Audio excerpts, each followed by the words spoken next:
पूर्वस्यामुत्तरस्यां वा पूर्वस्यामुत्तरस्यां वा पूर्वस्यामुत्तरस्यां वा दिशि कृत्वा मुखं ततः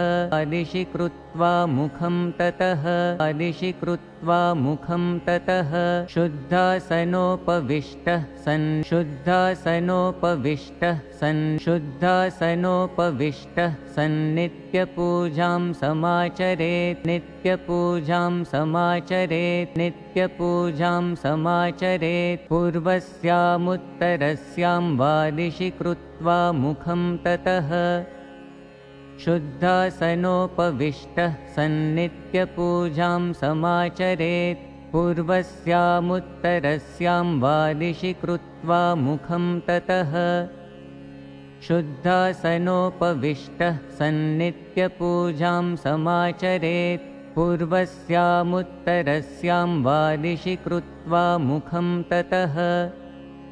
शुद्धासनोपविष्टः सन् नित्यपूजां समाचरेत्